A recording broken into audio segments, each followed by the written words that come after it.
Morning world. चलिए कहानी शुरू करते हैं। तो हमारी कहानी के लास्ट पार्ट में हमने देखा था कि जॉन्गकुक ने अपने हाथों से अपनी खुशियों को तबाह कर दिया। जॉन्गकुक सोच रहा है कि वो क्या करे, वो ऐसे कैसे कर सकता है। उसकी लाइफ के इतने साल उसने मतलब अपने बच्चे को, अपने मेघा को अकेला छोड़ दिया।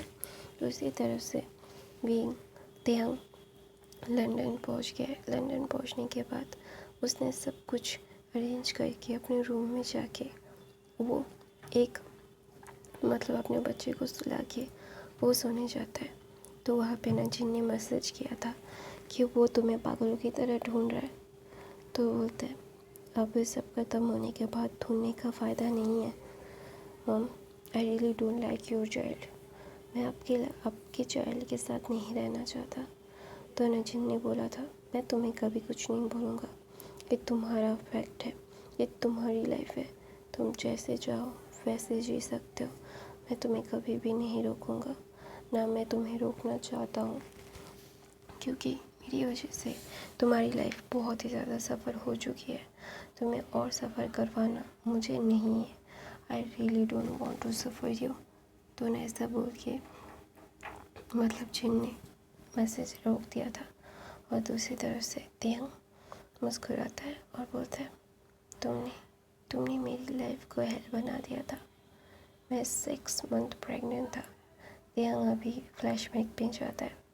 6 मंथ का बेली लेके त्यांग अपने सोफे पे बैठा हुआ है। उसके हाथ पैर बहुत फूल गए हैं। उसकी मेडिकल हालत अच्छी नहीं है। उसने सोनोग्राफी की, जो भी किया अकेले किया। उसके साथ कोई भी नहीं था। उसका दोस्त था जिमिना के अलावा उसके साथ कोई नहीं था। वो नहीं बता सकता था अपनी सास को कि वो अकेला है, वो अकेला ही सब कुछ कर रहा है। तो ना वहाँ पे ना त्यांग अपने बेले को लेके बैठा हुआ था। उसे नींद नहीं आ रही थी। तो ना वहाँ पे जॉन्गकुक आता है और त्यांग को देखे भी अनदेखा करके वहाँ से चला जाता है। त्यांग जॉन्गकुक के लिए खाना तैयार करके त्यांग ना जॉन्गकुक से बात नहीं करता था, उसे अब इग्नोर करता था। जैसे जॉन्गकुक उसे इग्नोर करता है ना, ठीक वैसे त्यांग भी उसे इग्नोर करता था। तो ना वहाँ पे जॉन्गकुक देख रहा था त्यांग ने वॉमिट किया, फिर आके उसने खुद को खुद क्लीन किया। ये सारी चीज़ें जॉन्गकुक के सामने हो रही थी। जॉन्गकुक देख कर भी अनदेखा कर रहा था। वो फ़ोन पे लीसा से बात कर रहा था। लीसा उसके लिए ज़्यादा प्रायोरिटी रख रही थी। ये सारी चीज़ें देख के त्यांग का दिल 100 टुकड़ों में टूट जाता है। उसे पता नहीं चल रहा है कि वो क्या करे। उसकी लाइफ का इतना घटिया माहौल उसने नहीं देखा। उसने जो झेला है शायद वो किसी को भी ना बता पाए। हर बार उसके साथ ऐसा ही हो रहा था। तो ना वहाँ पे त्यांग अपने बेबी बम को लेके बैठता है। उसने अपने आप को खुद कंफर्टेबल पोजीशन पे बिठाया और वो त्यांग जॉन्गकुक को देख रहा है और इसके आंखों से आंसू निकलता है और बोलता है मेरी लाइफ ऐसे क्यों है। ना मुझे माँ पापा का प्यार मिला, ना हस्बैंड का। मेरी ज़िंदगी का वो दौर इतना घटिया रहा है। मैं दुनिया में फिर कभी किसी को भी हाँ नहीं बोलूँगा। कभी भी मेरी खुशियाँ नहीं आएंगी।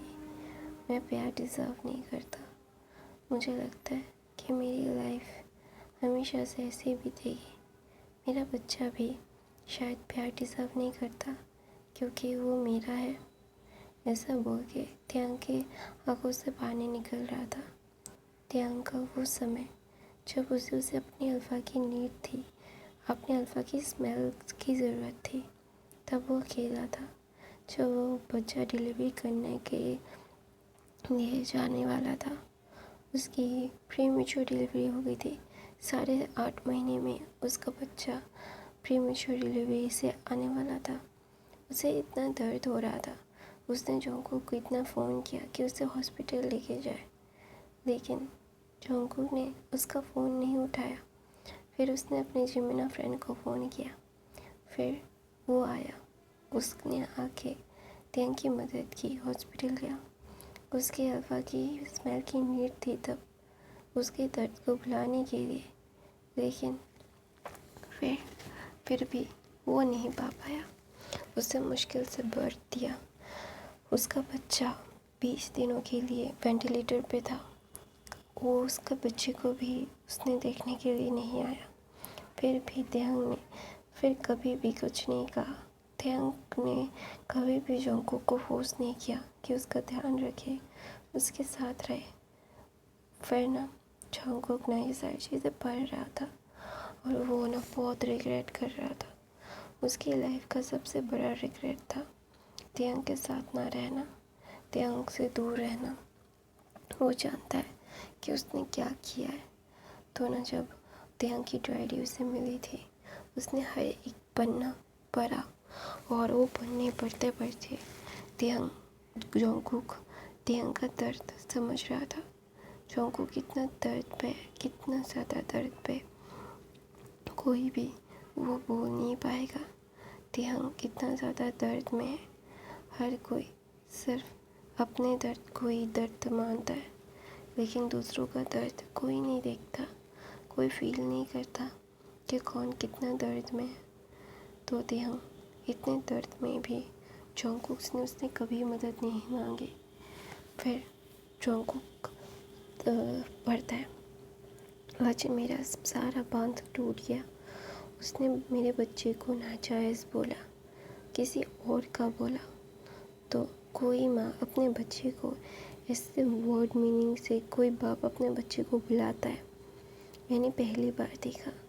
अगर बाप ऐसे होते ना तो ठीक है, मेरा कोई बाप नहीं था। मैं बहुत खुश हूँ कि मेरे पास कोई मदर या फादर नहीं थे। अगर मेरा बाप भी मेरे साथ ऐसा करता तो शायद मैं जीते जी मर जाता। लेकिन मैं मेरे बच्चे को दुनिया की सारी खुशियाँ दूँगा। मैं कभी भी अपने बच्चे को अपने से अलग नहीं करूँगा। मैं अपने बच्चे को हर दिन हर लम्हा खुद पालूँगा। उसे अपने फादर की नीड नहीं है, ऐसे फादर की नीड नहीं है जो फादर उसे डिज़र्व नहीं करते।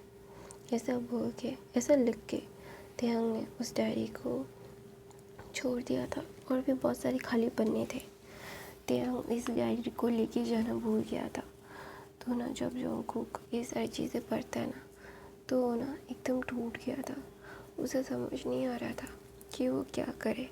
उसकी लाइफ का वो सबसे ख़तरनाक और गंदा दिन जोंगकुक ने जैसे तेहंग को दिया है, वो सारी चीज़ें फील कर रहा था जोंगकुक अपने आप को मार डालना चाहता था, क्योंकि उसने दुनिया का सबसे घटिया काम किया, सबसे घटिया काम।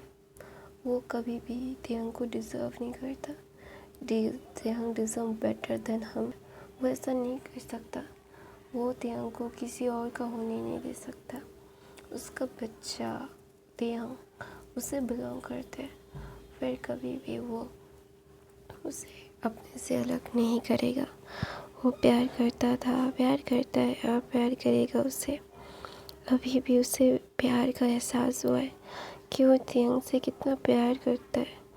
वो ऐसे ही जोंगकुक तेहंग को नहीं जाने दे सकता। तो ना वो किसी को फ़ोन करता है और बोलता है मदर की सारी डिटेल्स निकालो, वो किससे कब कैसे बात करती है, हर एक डिटेल्स। आई नो कि मामा को सब पता है कि जो तेहंग आप है। I know him. तेहंग उनसे कभी रिश्ता नहीं तोड़ेगा। वो तेहंग मॉम से बहुत प्यार करते हैं। तो ना उसका आदमी बोलता है ओके सर, आप जैसा चाहो ठीक वैसा ही होगा। तो ना वैसा बोलिए। जोंगकुक बोलता है मॉम आई एम सॉरी, मैं आपके ऊपर नज़र रखवा रहा हूँ, लेकिन मेरे पास कोई और ऑप्शन नहीं है। I have no option on that. I love my omega. मैं अपने बच्चे को, अपने ओमेगा को अपने पास रखना चाहता हूँ, और ये कभी भी मैं नहीं चाहता कि मैं मेरे ओमेगा से दूर जाऊँ। और आप जानते हो वो लोग कहाँ पे है, और मैं उन दोनों से अलग नहीं होना चाहता।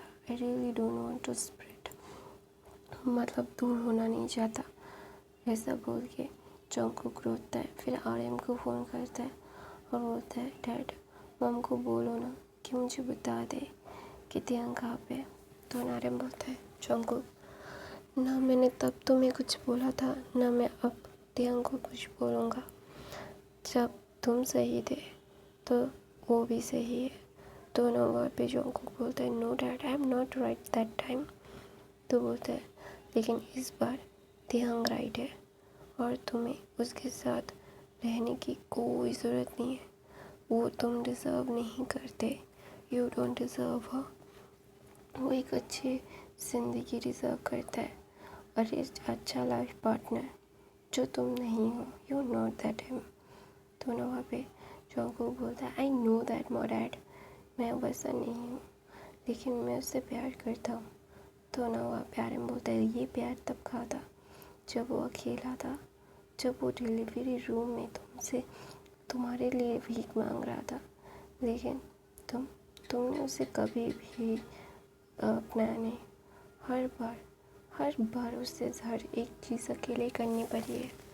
वो बच्चा था, वो तुमसे छोटा था लेकिन तुमसे ज़्यादा समझदार वो था। और मैं तुम्हें बता रहा हूँ जंगकुक मैं तुम्हारी कोई मदद नहीं करने वाला और मुझसे कोई मदद की मतलब अपेक्षा भी नहीं रखना। ऐसा बोल के जंगकुक से फ़ोन कर देता है और जंगकुक बोलता है I no dad I know mom I know thing I am wrong with that time now I am not wrong I love you और आई वॉन्ट यू और तुम लोग मेरे थे मेरे हो और मेरे रहोगे और मेरे बच्चे को उसके बाप के बिना बड़ा होना नहीं पड़ेगा। मैं उसे बड़ा होने ही नहीं दूँगा। जितनी जल्दी हो सके मैं उसे ढूंढ लूँगा। मैं मेरे बच्चे को देखना चाहता हूँ। I want to see my child कि वो कितना बड़ा हो चुका है। मैं उसका सारा कुछ मिस कर चुका हूँ लेकिन उसका बड़ा होना मिस नहीं कर सकता। हाँ मेरी गलतियों की वजह से मैंने सब कुछ मिस किया है लेकिन इस बार मैं कोई गलती नहीं करूँगा। I never ever wrong again. I love my child और मैं मेरे चाइल्ड को अपने पास वापस ला के रहूँगा और कोई भी मुझे ऐसा रोक नहीं पाएगा, कोई भी नहीं। No one can. तो ऐसा बोल के जंगकुक ना बहुत ही ज़्यादा ही गुस्से से अपने आप को हार्म कर रहा था और बोल रहा था तेरी वजह से, तेरी खुद की वजह से तूने अपने हंसती खेलती परिवार को मतलब आग में झोल दिया। क्यों किया ऐसा, क्यों, वाई? ऐसा बोल के वो रो रहा था। तो ना वहाँ पे जिन आता है और बोलता है जंगकुक क्या कर रहे हो? तो ना जंगकुक बोलता है मॉम यू कम। तो बोलता है ये सारी चीज़ें करना बंद करो। ज़ोर ज़बरदस्ती से कुछ नहीं हो सकता। तुम थे हमको ढूंढना बंद करो। जब वो तुम्हारे पास आना चाहेगा तो आ जाएगा। तो ना जंगकुक बोलता है नहीं मॉम वो मेरे पास कभी वापस नहीं आना चाहेगा। मैं जानता हूँ कि मैंने क्या किया है। I know what I did. I know कि मेरी लाइफ में कभी भी मैंने अच्छी चीज़ें नहीं की है उसके साथ लेकिन मैं उससे प्यार करता था और करता रहूँगा। फिर दोबारा से मैं कभी भी उसे अपने से अलग नहीं करूँगा। No one can spread us. I want to know वो कहाँ पे है मेरे बच्चे को लेके, हमारे बच्चे को लेके वो कहाँ पे है मॉम। तो बोलता है तुझे ये सब जानने की ज़रूरत नहीं है और अपने काम से जितना हो सके उतना काम रख और उसे अपनी ज़िंदगी खुद जीने दे और वो जो चाहता है उसे करने दे। तो ना जंगकुक बोलता है I know mom you are really angry for मेरे से अब बहुत गुस्सा हो लेकिन मैं उसे ढूंढना बंद नहीं करूँगा। मैं उसे ढूंढ के अपने पास दोबारा लाऊंगा और ये मैं आपसे प्रॉमिस करता हूँ। ऐसा बोल के जंगकुक वहाँ से चला जाता है। उसके हाथ से खून निकल रहा था और जिन उसे बहुत तकलीफ हो रही थी लेकिन फिर भी वो चुप था। वो तियांग का एड्रेस उसे नहीं देगा। तो गाइस मैं अपनी कहानी यहीं पे ख़त्म करती हूँ। आई होप आपको आज की कहानी पसंद आई। पसंद आई तो मेरे चैनल को सब्सक्राइब, लाइक, कमेंट, शेयर ज़रूर करना। ये फ़ैन फिक्शन आपको कैसा लग रहा है प्लीज़ कमेंट करके ज़रूर बताइएगा। मेरे बाकी के फ़ैन फिक्शन देखिए लीजिएगा। मैं हर रोज़ फ़ैन फिक्शन डालने की कोशिश करती हूँ, तो देखा करो। I love you guys, bye bye, thank you so much for the watching.